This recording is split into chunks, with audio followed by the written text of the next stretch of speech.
So you were first kind of playing under 15 minutes, right? And following that, Andy stay here, section for the environment with word guys. Okay? You can do it here.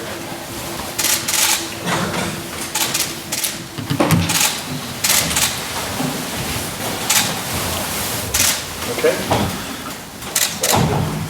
Andy, is there an overwhelming sense of relief after that, just the way the game was? I wouldn't say relief. I say delighted to get the win.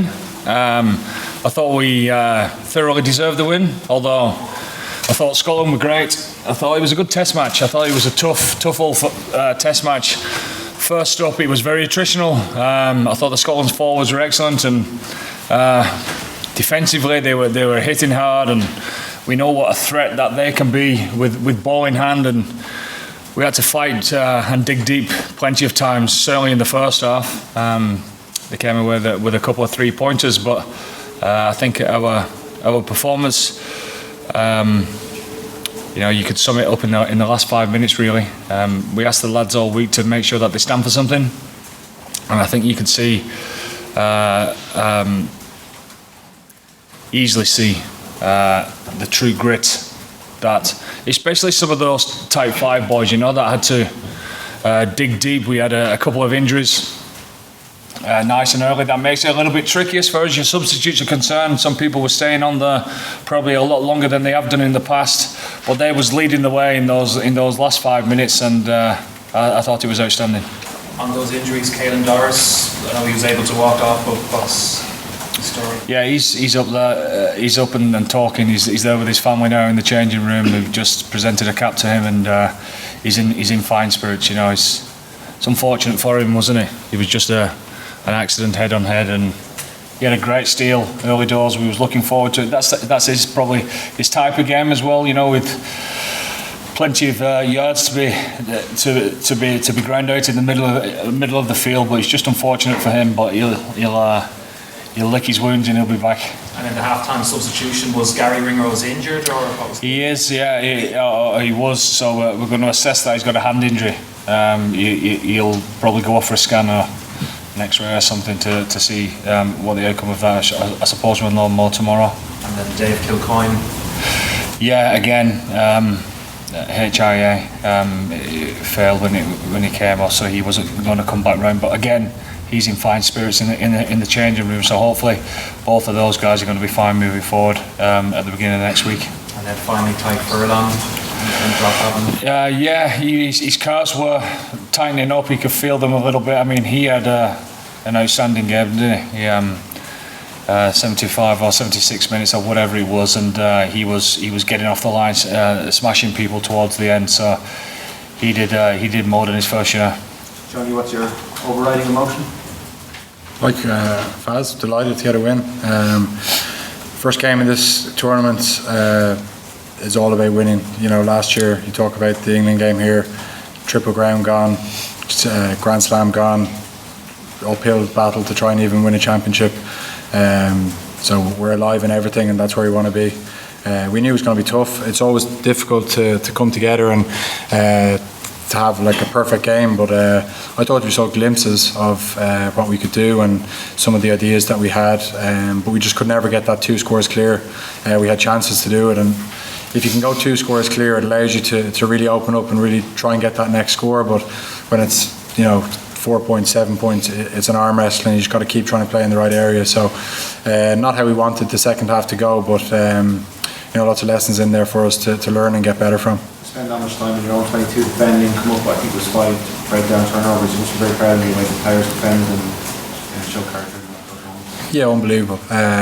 Scotland will obviously look and go off, we just did this a bit better, but you can't you can't coach it, but you can't account for some of the bravery that you saw today. It was incredible. Some of the guys tracking back, some of the front 5 guys towards the end having played 75 minutes and they get back and make a tackle. So unbelievably proud for me to captain those boys, and just delighted to get a win and on to next week now.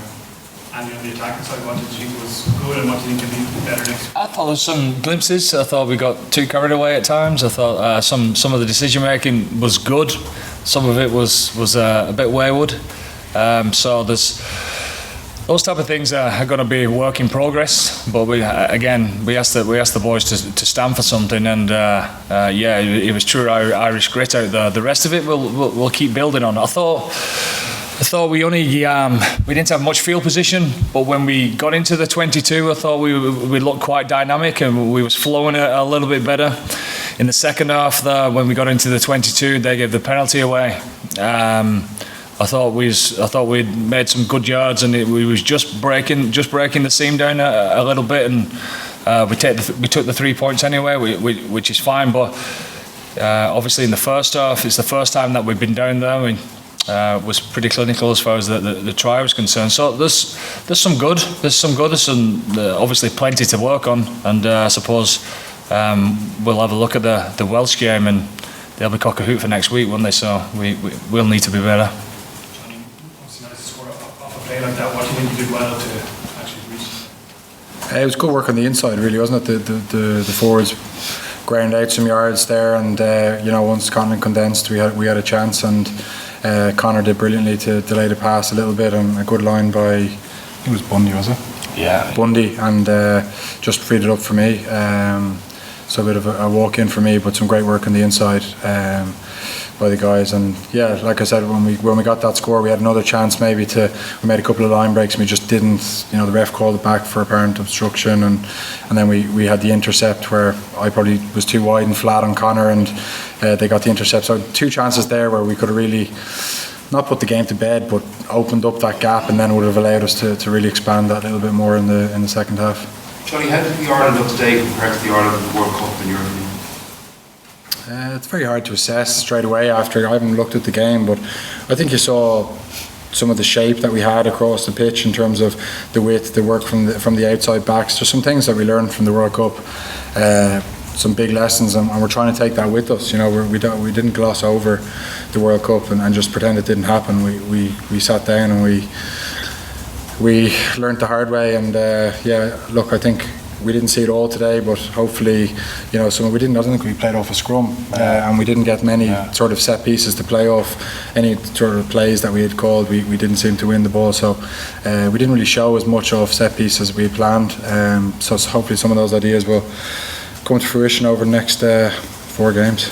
And did you still word on CJ Stander's performance, particularly the 2 turnovers that came up in the games? What did you make?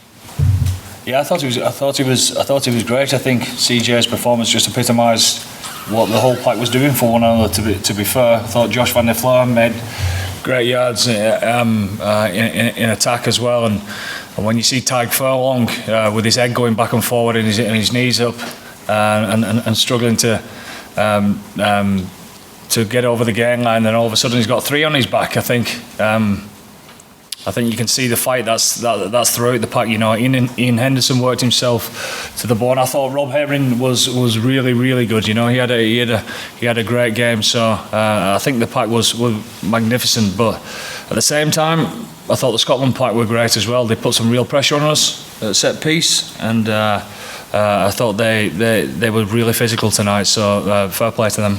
Johnny, how did you feel coming back after such a long layoff? And did you have anything wrong when you come off, or were you just spent at that stage? No, I felt good. Obviously rusty, you know what I mean? It's tough when you're in a brace for 3 weeks, you can't do anything, and then I worked my socks off for 3 weeks to try and get fit for Portugal last week, and I was able to play a full part in training, and it was really just I didn't train that well at the start of, or the end of last week, start of this week, but it was good because the way we trained was preparing for the game, and threw away a few mistakes. I made a couple today, but look, it's not about me, it's about the team, and all I care about is winning, and if I can help with that, then that's my job as a 10, and I'm happy we won. I can elaborate on that because he won't. I mean, he hadn't done any team training whatsoever, any rugby training whatsoever until we touched down in Portugal. And how long was you out altogether? 9 weeks? 8 weeks? For him not to touch a ball, and not to fight in anger until probably Thursday of this week, that says it all about the man, doesn't it, really? To have the pressures of doing something that he passionately wanted to do, to lead his country for the first time, and all the new bits that come in around that, and then deal with coming back from such an injury and leading the side like he did. Hats off to Johnny. That's a magnificent effort. Were you tempted to leave him on with the game so tight? Well, we trust Ross as well. Ross has been training really well, and Freddie Burns he's looking great. For bad. He's going to be Irish qualified. Yeah. I've actually called him Freddie. He trains well. It doesn't go down too well, but anyway.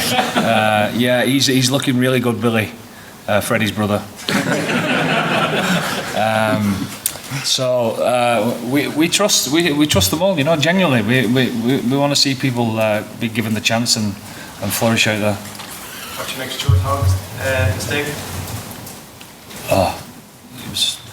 It was great for us, wasn't it? But I'm sure Hoggy would be disappointed. But you can analyse every single mistake. You can analyse every single refereeing decision. You can say that was unfair against us or whatever. But at the end of the day, it's a game of rugby. These things all happen, and we had our chances. They had theirs. But I thought throughout we deserved to win the game. Andy, how much better would you have to be against Wales, who obviously demolished Italy today, though, with their tails up? Yeah, quite a bit, I would have thought. As far as us being clinical with what we do, I thought we was a little bit stop-start, not just through the same type of error. I thought a couple of times we struggled to get out of our own half through a couple of poor decisions, and we had one in the first half where we was off our feet, which put you on your own line, and those type of field positions when people kicked for the corner, they could cost you 10 minutes of territory, But again, we ground it out, and you've got to adapt as the game's going, and I thought we did really well. We don't know what Wales are going to throw at us. They don't know what we're going to throw at them, and we need to be adaptable to the game as well next week.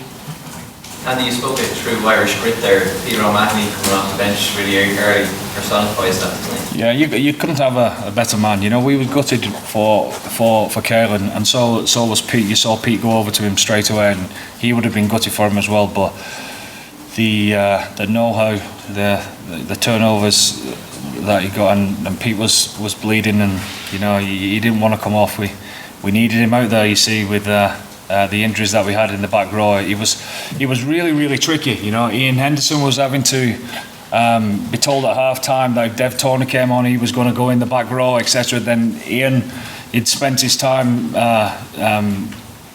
doing the hard graft, and his legs had gone it just a little bit, and then all of a sudden Josh van der Fleur a little bit of cramp, and so he was backs to the wall type stuff for a while there, and that's why it's so pleasing.